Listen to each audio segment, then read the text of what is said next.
دوستو، قرآن مجید میں اللہ تعالیٰ نے ہمارا نہ ہمارے نبی پاک صلی اللہ تعالیٰ علیہ وسلم کے ساتھ رشتہ بیان کیا ہے۔ دیکھو، انسان کے رشتے ہوتے ہیں اور اللہ تعالیٰ نے ہر رشتے کے آداب اور ہر رشتے کی حدود بیان کی ہے۔ ہر رشتے کا آپ کے ذمہ حق نہیں رکھا۔ والد کا، والدہ کا حق مقدم ہے، پھر جو ان کے ساتھ منسلک ہو کے رشتے آگے بنتے ہیں، شاخیں بنتی ہیں، ان کا حق اس کے بعد ہے۔ پھر یہ اسی طرح سے تقسیم ہوتی ہے۔ ہر شخص کا ایک مخصوص رشتہ ہوتا ہے۔ سب کا نام آنے پہ بندہ روتا نہیں، لیکن بیٹی ٹیلی فون پہ صحیح بات نہ صرف کرے تو ساری رات نیند کوئی نہیں آتی۔ کچھ رشتے ایسے ہوتے ہیں کہ ان میں حساسیت ہوتی ہے۔ ہمارا جو ہمارے نبی پاک صلی اللہ تعالیٰ علیہ وسلم کے ساتھ رشتہ ہے نا، وہ رشتہ بڑا حساس ہے، حساس رشتہ ہے۔ النبی اولیٰ بالمؤمنین من انفسہم، فرمایا مومنوں، یہ نبی پاک علیہ السلام تم سے تمہاری جانوں سے بھی زیادہ قریب ہیں۔ یہ تمہاری جانوں سے بھی تمہارے زیادہ قریب ہے۔ حساس رشتہ، کوئی نہیں آج تک بتا سکا کہ جان بندے کے کتنا قریب ہوتی ہے۔ جب جان کا نہیں بتا سکے تو جو جان سے بھی زیادہ قریب ہے۔ ماں جو ہوتی ہے نا، ماں، بعض ہمارے بچے بوجھ بھی سمجھتے ہیں ماں باپ کی باتیں۔ ہمارا جو گھر تھا، ہم اس سے جب باہر نکلتے تھے تو قریب ہی جی ٹی روڈ گزرتا ہے، تو جتنی دفعہ بھی گھر سے نکلتے ہماری اماں کہتے پتر سڑک دھیان نہ پار کرے آجے۔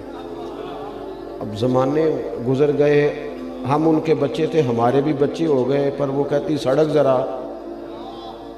اور کبھی بھی رات کو دیر سے آنا تو انہوں نے ایک ہی بات کرنی، پتر وقت نہ لا جایا کرو، دور نہیں ٹھیک۔ ماں کے اندر جو حساسیت ہے نا، کچھ رشتوں میں میں نے زیادہ باتیں نہیں کرنی آپ کے ساتھ، آپ غور کریں گے میری بات پر۔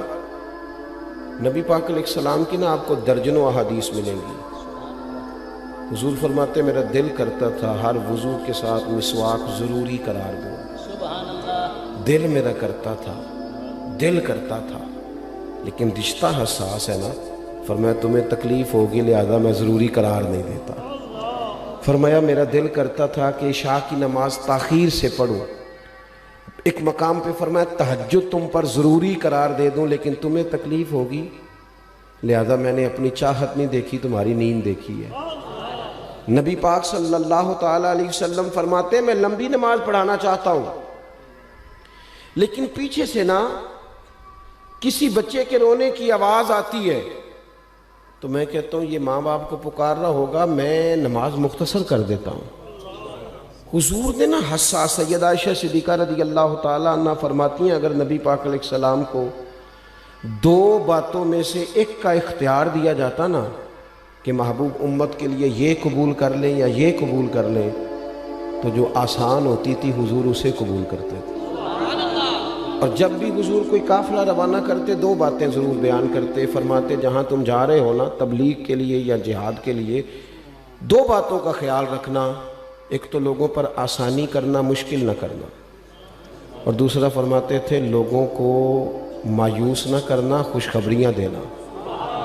یہ حساسیت ہے رشتے کے ساتھ۔ میں بات کو کھولنا نہیں چاہتا، اس پر بڑے کتاب و سنت میں دلائل موجود ہیں کہ ہر موقع پر ہی حکم دیا، حتیٰ کہ مولا علی خیبر میں جا رہے ہیں تو کریم محبوب سیدنا علی المرتضیٰ رضی اللہ تعالیٰ عنہ سے فرماتے ہیں علی پہلے اسلام کی دعوت دینا، پہلے اسلام کا پیغام دینا، اگر وہ کلمہ پڑھ لیں تو پھر بات ختم ہے۔ آپ موبائل ضرور چلائیں پر توجہ تو میری طرف رکھیں نا یار، ہاتھ دھو گئی ہے موبائلاں چیتے توڑنا پہلے دی بھی ملاقات ہے، تو اب بھی آپ موبائل ہی دیکھ رہے ہیں، ہمیں دیکھو یار تھوڑی دیر کے لیے، چلو اثر کرے نہ کرے سن تو لے میری فریاد، اور نہیں ہے داد کا طالب یہ بندہ آزاد۔ آپ غور کریں، میں نے کہا میں نے جلدی بات ختم کر دینی ہے، آپ غور کریں گے اور یاد رکھیں گے بات کو۔ دوستو، نبی پاک علیہ السلام کے ساتھ امت کا رشتہ، حضور علیہ السلام نے فرمایا قیامت والے دن بھی سارے نبی نور کے ممبروں پہ بیٹھیں گے پر میرا ممبر خالی ہوگا۔ حضور جب آپ کے لیے رکھا گیا ہے اور سب بیٹھے ہیں تو آپ کا کیوں خالی ہے؟ تو محبوب فرماتے ہیں میں رب کی بارگاہ میں سجدہ کر کے امت کی بخشش کی دعائیں کر رہا ہوں۔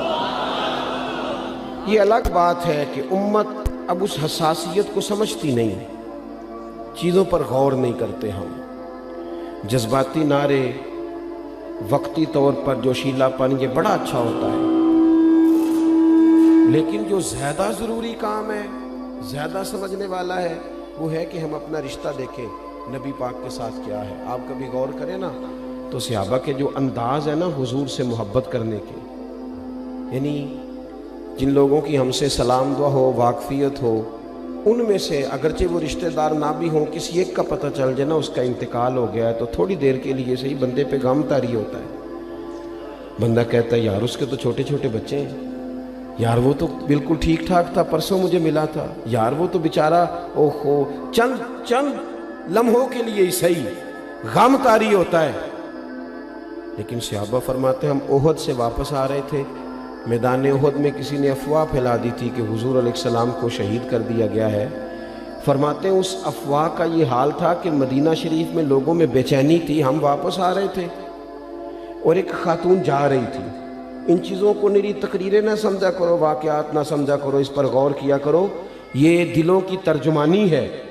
ایک خاتون آ رہی ہے، عورتیں جلدی اثر قبول کرتی ہیں دکھ کا۔ کہتے ہیں کہ وہ خاتون سے ملاقات ہوئی تو ملاقات ہوتے ہی اس شخص سے وہ خاتون پوچھتی ہے جنگ کے حالات کیا ہیں، کیونکہ خبر یہ تھی کہ معاذ اللہ حضور کو شہید کر دیا گیا۔ تو وہ صحابی کہنے لگے بہن میں تجھے بتانا نہیں چاہتا تھا لیکن تیرا والد اس جنگ میں شہید ہو گیا ہے۔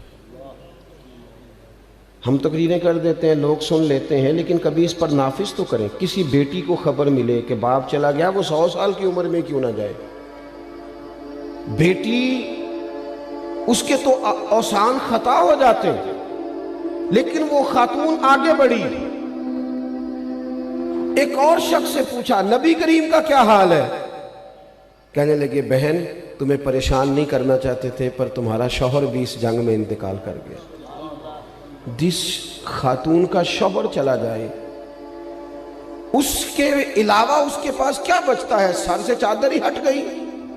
لیکن خاتون نے کہا میں اللہ کی رضا پہ راضی ہوں، پھر آگے بڑھی اور تیسرے سے پوچھا نبی کریم کا کیا حال ہے؟ انہوں نے کہا بہن یہ مشکل خبر ہے تیرے لیے، پر ہم نے تیرے بیٹے کو خون میں لتھڑا ہوا دیکھا ہے، اس کو آخری سانسیں لیتے کلمہ پڑھتے دیکھا ہے۔ کہنے لگی میں راضی ہوں رب کی رضا پہ، بس اتنا بتاؤ میرے نبی پاک کا کیا حال ہے۔ او ملت کے جوانوں، اپنے دل سے پوچھا کرو، دل سے، کہ ہماری کیفیات قلبی کیا ہیں، واردات روحانیہ کیا ہیں۔ میرے کہنے پر آپ نعرہ لگا دیں، میرے کہنے پر آپ اظہار محبت کر دیں، یہ تو اکیلے بیٹھ کر تنہا سوچنے والی بات ہے کہ آج کل میرے جذبات کہاں سفر کر رہے ہیں۔ نہ مانے ہم لوگ، نہ مانے ہماری مرضی ہے، پر ڈھیر سارے لوگوں کو دولت سے پیار ہے۔ میں بہت سارے ایسے لوگوں کو جانتا ہوں پیسہ نہ ہو تو بیمار نظر آتے ہیں اور مل جائے تو صحت اچھی ہوتی ہے۔ کتنے لوگوں کو شہرت سے پیار ہے ہمارے دور میں، کتنے لوگ ہیں جن کا فوٹو کے بغیر اگر رات فوٹو نہ آئے تو نیند بھی نہیں آتی ان کو۔ ہم نے کتنی محبتیں بسا لی ہیں، کیا کیا ہم نے منظر عجیب بنا لیے ہیں، کس کس طرح سے ہم نے زندگی کو اپنی مرضی سے سنوار لیا ہے۔ صحابہ کبار علیہم رضوان کے جذبات ایمان کی عکاسی کرتے ہیں۔ نبی پاک سے جو ہمارا رشتہ ہے وہ کس نہج پر ہونا چاہیے، اور یہ ہم نے اپنے آپ سے سوال کرنا ہے کہ ہم اس معیار پر ہیں۔ دیکھیں نا حضور کے سامنے حضرت عمر آئے، سچی بات کی، سچے لوگ تھے، سچی بات کرتے تھے۔ حضرت عمر نے آ کے کہا یا رسول اللہ آپ مجھے ہر چیز سے زیادہ پیارے ہیں، پر مجھے لگتا ہے مجھے اپنی جان آپ سے زیادہ پیاری ہے۔ سچ بولا، سچے لوگ سچی بات کرتے ہیں۔ ایسے دعوے کر جانا اور بلا وجہ کر جانا یہ درست نہیں ہوتا۔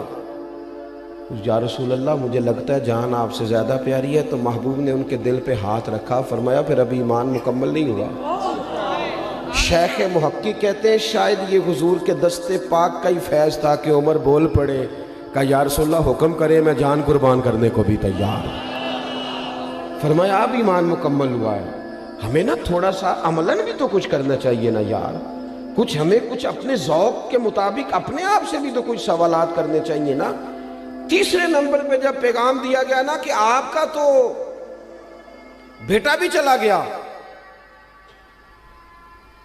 تو یہ میں اکثر کہتا ہوں کسی بندے کے دیندار ہونے کا پتہ تب چلتا ہے جب اس کے گھر میں کسی کا انتقال ہو جائے یا شادی ہو، پھر پتہ چلتا ہے۔ حاجی صاحب کا پتہ چلتا ہے وہ شادی والے دن کتنے نیک تھے۔ مسجد میں تو ساری دنیا نیک ہوتی ہے، وہ کہتے ہیں مینوں نہیں پتا مہندی تے منڈے کی کرتے سن، میں تے ڈیرے تے سا، حاجی بھی کیتی جاندے ہو تے لہو بھی پیتی جاندے ہو، کھو کے مال یتیماں دا تے بھیج مسیتی جاندے ہو، تسی پھٹ دلاں دے سیندے نہیں تے بس ٹوپیاں ہی سیتی جاندے ہو، نفس تے چھری پھیر دے نہیں تے دمبے کیتی جاندے ہو، فرض پلائی بیٹھے ہو تے نفلہ نیتی جاندے ہو، اور دسوں تے سی بلے شانو ایک ہی کیتی جاندے ہو۔ یہ کیا انداز اختیار کیا ہوا ہے؟ دین نے ایک پوری ترتیب مرتب کیا، اپنی مرضی کا جو سمجھ میں آیا وہ قبول ہے، جو سمجھ میں نہ آئے من چاہا نہ ہو قبول ہی نہیں۔ آپ غور کریں گے اور یاد رکھیں گے، میرے نبی پاک صلی اللہ تعالی علیہ وسلم کے غلاموں، جب اس خاتون سے کہا گیا کہ آپ کا تو بیٹا بھی چلا گیا، تو پھر اس کا حوصلہ صبر، کہنے لگی اتنا بتاؤ کریم رسول کا کیا حال ہے۔ یہ وہ ایک خاتون ہو کے بتا رہی ہے کہ میرا اصل میں گہرا رشتہ کہاں ہے، اصل تعلق سارے چلے جائیں لیکن بتاؤ میرے کریم کا کیا حال ہے۔ انہوں نے کہا وہ دیکھنا، ذرا نظر اٹھا، وہ دیکھ سامنے چہرہ ودوہا، وہ نظر کر۔ حضور کا چہرہ دیکھ کے انوکھی بات کی، کہنے لگی محبوب اگر آپ ہیں تو پھر کوئی دکھ ہے ہی نہیں، پھر کوئی آزمائش یہ صرف شعر نہیں، یہ اعلیٰ حضرت نے نسخہ دیا، نسخہ کہتے ان کے نثار کوئی کیسے ہی رنج میں ہو۔ یہ تجربہ کر کے دیکھو، یہ تجربہ کیا کرو، کہتے ان کے نثار کوئی کیسے ہی رنج میں ہو، وہ جب یاد آ گئے ہیں سب غم بھلا دیے، کوئی غم رہا ہی نہیں۔ تو والہانہ پن چاہیے حضور سے، والہانہ پن ہوتا ہے ہمارے اندر، ہوتا ہے۔ کچھ لوگوں کو دیکھ کے ہم مچل نہیں جاتے، کچھ کا نام سن کے نبض تیز نہیں ہو جاتی، بس یہ والہانہ۔ میں نے کالج کی زندگی گزاری ہے، میں نے تھوڑی سی دنیا دیکھی ہے، ملک سے باہر بھی میں نے کچھ چیزیں پرکھی ہیں۔ جو چیز مفت ملتی ہے نا، روز ملتی ہے، اس کے لیے وہ جذبات نہیں رہتے جو ہونے چاہیے۔ یعنی موٹیویشنل سپیکر آپ کو کہتا ہے کہ میں آپ کو سمجھانے کا، قائل کرنے کا، ایک نشست پہ بیٹھنے کا 5000 روپیہ لوں گا، اور ہمارے اسٹوڈنٹ وہ 5000 روپیہ دے کے اس کے پاس بیٹھتے ہیں تاکہ تھوڑا موٹیویٹ کر دے، لیکن اتنی کتابیں لے کے عالم جمعے والے دن بیٹھا ہے، اتنی کتابیں لے کے، اور وہ کہہ رہا ہے تم سے کوئی مطالبہ نہیں، صرف ذرا جلدی آ جاؤ۔ مسجد میں پنکھے چلا دیے ہیں، آسانی پیدا کر دی ہے، وضو کا انتظام کر دیا ہے، کیونکہ